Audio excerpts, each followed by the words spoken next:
안녕하세요. 한빛교회 성도 여러분. 가을비가 적지 않게 내리는 날씨인데요. 다들 건강하신가요? 오늘은 마태복음 25장 1절부터 13절까지의 말씀을 읽고 깨어있으라는 제목으로 묵상하며 큰 은혜 누리기를 원합니다.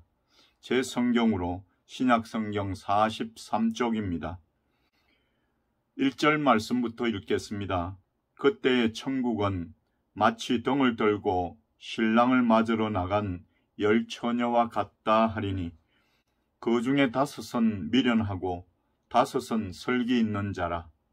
미련한 자들은 등을 가지되 기름을 가지지 아니하고 설기 있는 자들은 그릇에 기름을 담아 등과 함께 가져갔더니 신랑이 드디어 오므로 다 졸며 잘세 밤중에 소리가 나되 보라 신랑이로다 맞으러 나오라 하며 이에 그 처녀들이 다 일어나 등을 준비할세 미련한 자들이 설기 있는 자들에게 이르되 우리 등불이 꺼져가니 너희 기름을 좀 나눠달라 하거늘 설기 있는 자들이 대답하여 이르되 우리와 너희가 쓰기에 다 부족할까 하노니 차라리 파는 자들에게 가서 너희 쓸 것을 사라 하니 그들이 사러 간 사이에 신랑이 오므로 준비하였던 자들은 함께 혼인잔치에 들어가고 문은 닫힌지라.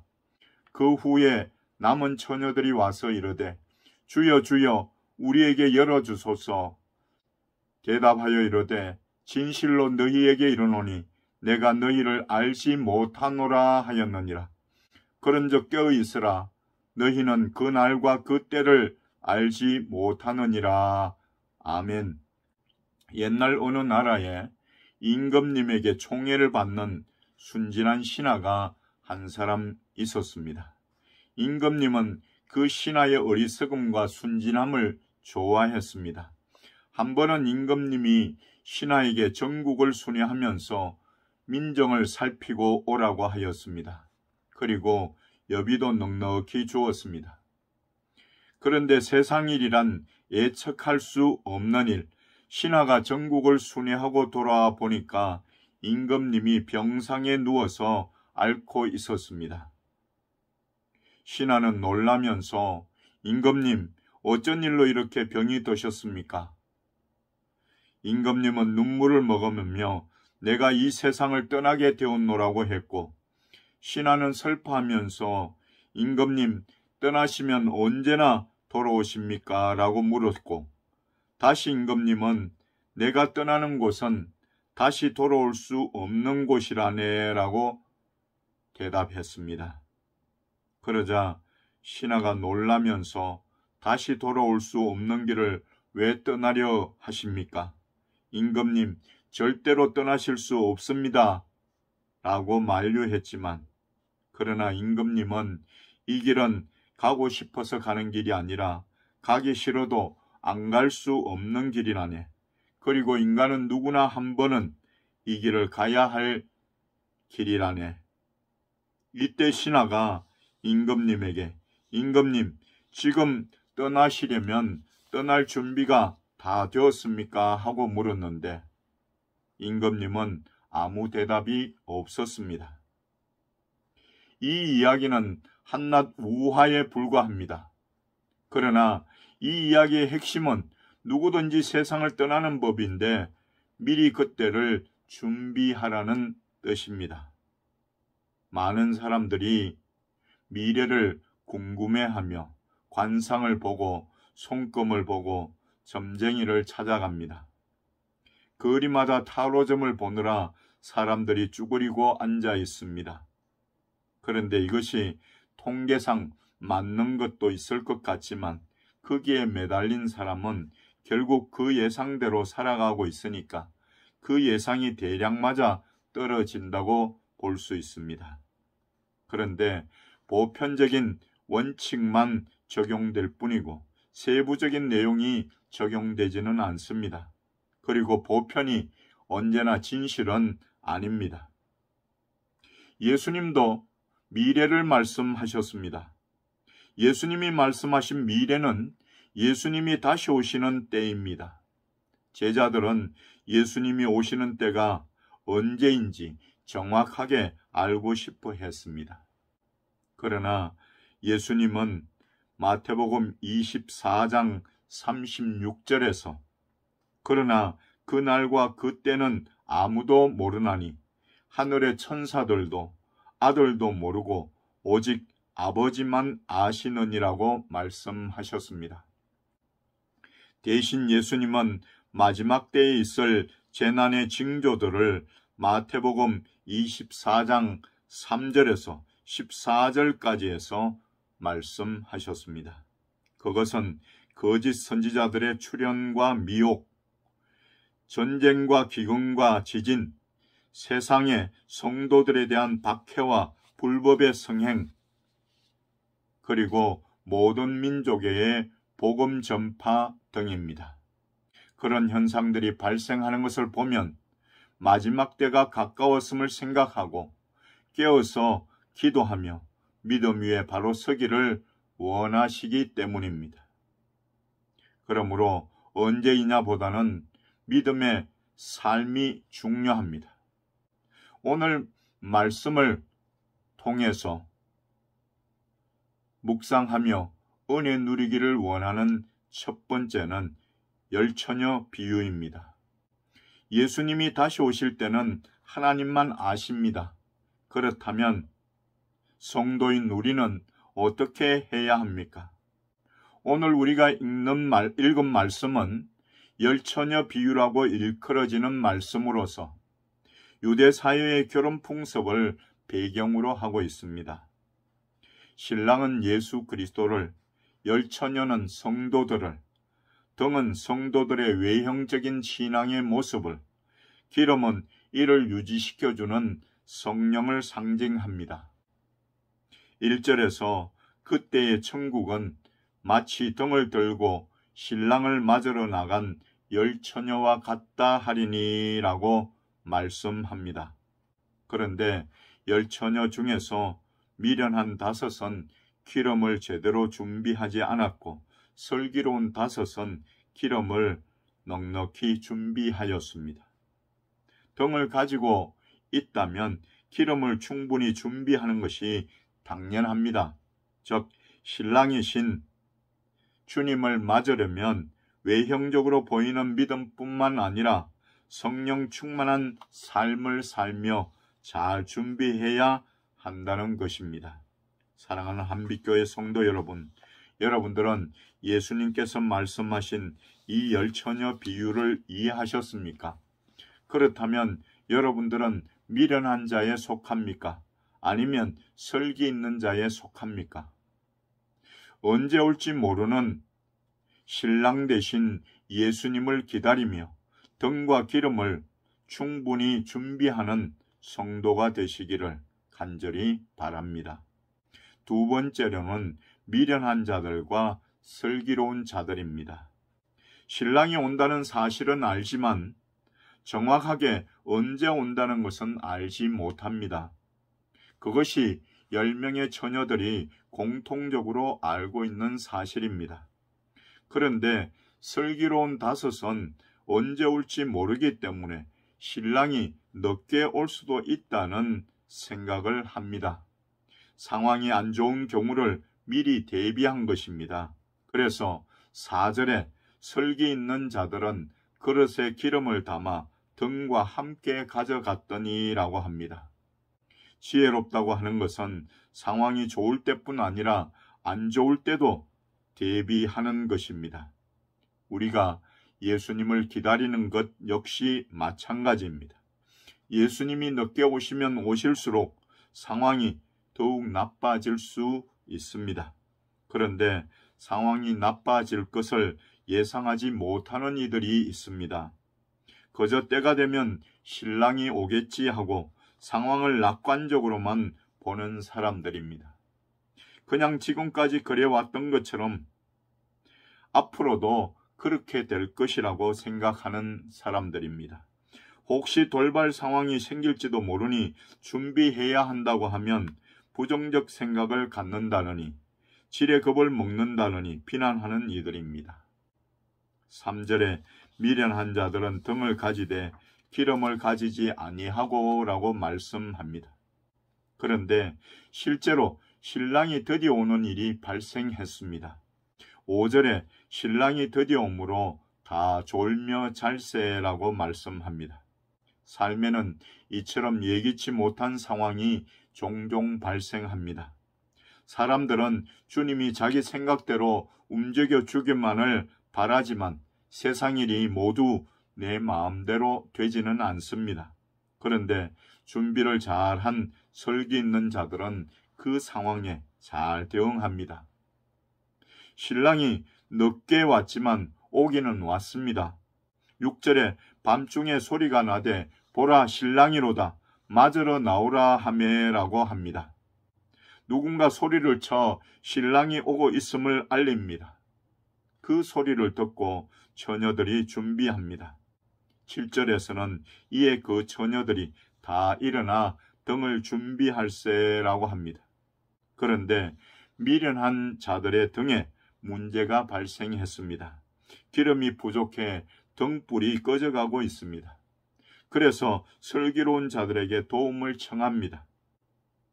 8절에 미련한 자들이 슬기 있는 자들에게 이르되 우리 등불이 꺼져가니 너희 기름을 좀 나눠달라 하거늘이라고 말씀합니다. 어려울 때 도우며 사는 것이 삶의 바른 이치입니다. 그런데 9절에 보니 설기 있는 자들이 대답하여 이르되 우리와 너희가 쓰기에 다 부족할까 하노니 차라리 파는 자들에게 가서 너희 쓸 것을 사라 하니라고 말합니다. 도와주고 싶어도 할 수 없는 이유는 그렇게 했다가는 자신들의 등불도 꺼져버릴 것이니 차라리 파는 자들에게 가서 사오는 것이 좋겠다는 것입니다. 성도라면 누구나 예수님이 다시 오시기를 사모합니다.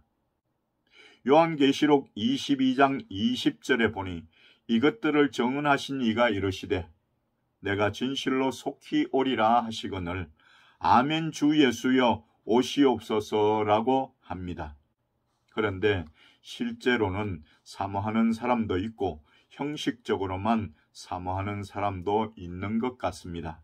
실제로 사모하는 사람은 깨어있어 주님이 오실 때를 준비하고 형식적으로 사모하는 사람은 준비하지 않았습니다. 10처녀 중에 5은 기름을 준비했고 5은 준비하지 않았습니다. 사랑하는 한빛교회 성도 여러분, 우리는 과연 주님이 다시 오신다는 것을 믿고 주님 앞에 설 그날을 기대하며 오늘을 충실하게 준비하며 살고 있습니까? 신랑을 맞으러 나가되 그릇에 기름을 담아 등과 함께 가져간 설기 있는 자들같이 천국의 혼인잔치에 참여할 수 있는 여러분들이 다 되시기를 간절히 소망합니다. 마지막 3번째로 준비한 자가 혼인잔치에 들어갑니다. 미련한 처녀들은 슬기로운 처녀들의 이야기를 듣고 급하게 기름을 사러 갔습니다. 문제는 그들이 기름을 사러 간 사이에 신랑이 왔습니다.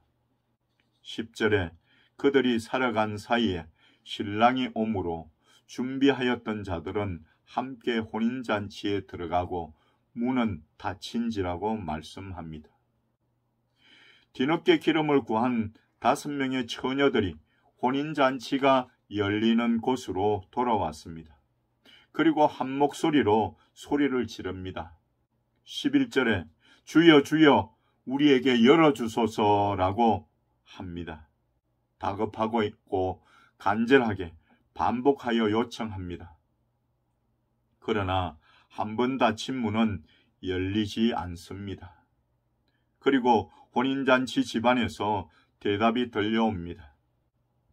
12절에 대답하여 이르되 진실로 너희에게 이르노니 내가 너희를 알지 못하노라 하였느니라. 알지 못하노라는 이 말이 무슨 뜻일까요?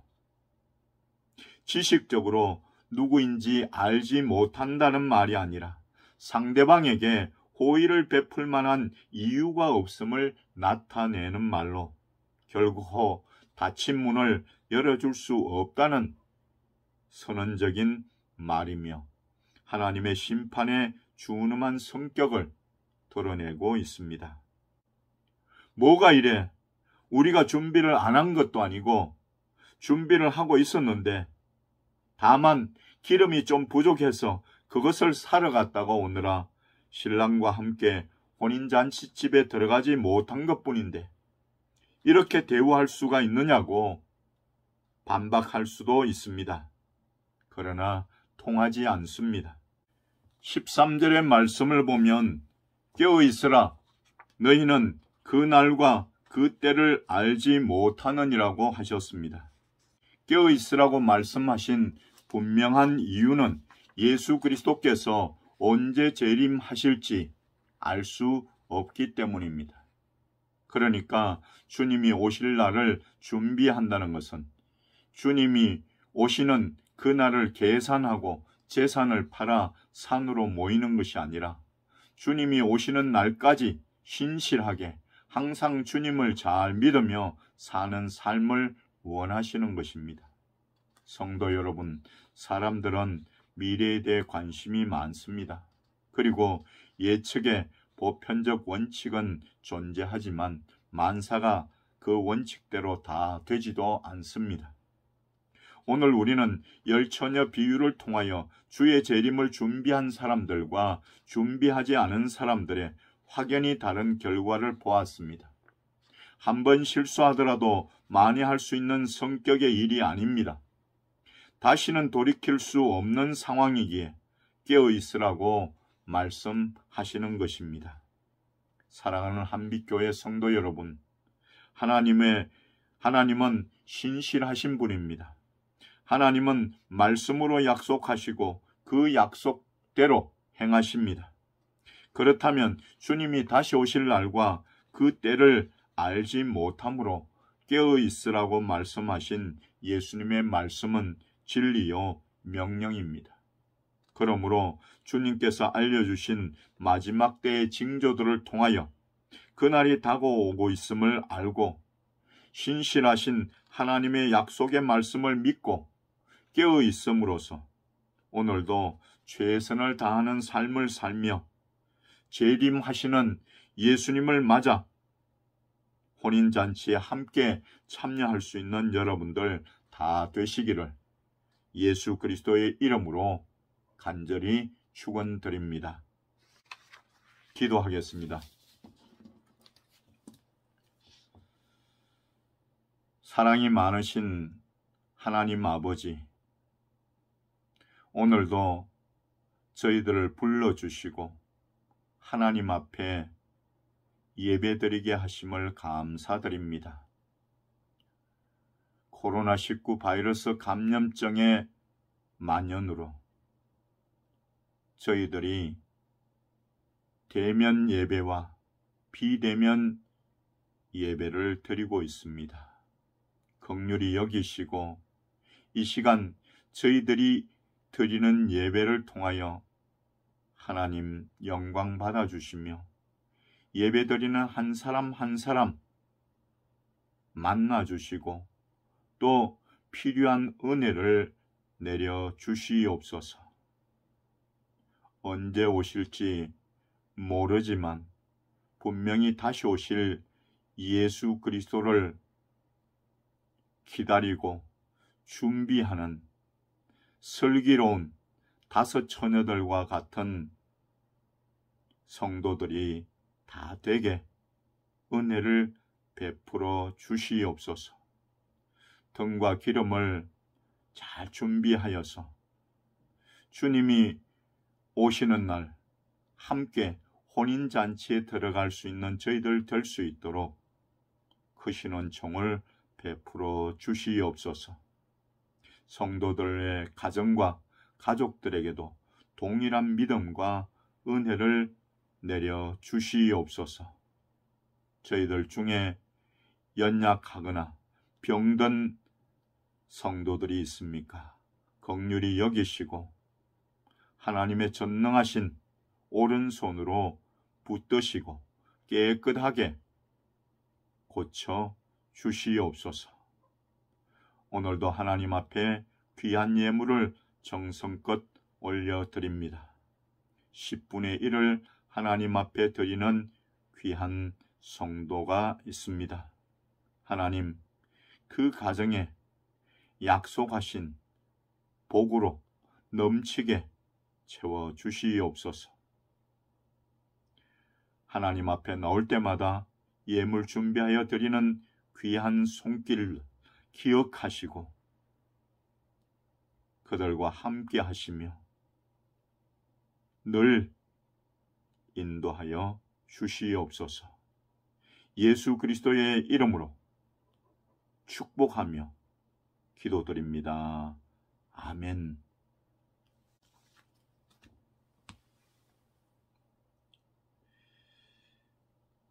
이제는 우리 구주 예수 그리스도의 크신 은혜와 하나님 아버지의 만극하신 사랑하심과 성령님의 충만 역사 위로 교통하심이 오늘도 하나님 앞에 나와 예배드리는 귀한 성도들과 저들의 가정과 가족들과 838대대 장병들과 이 나라 이 민족 위에 지금부터 영원토록 함께 있을지어다. 아멘.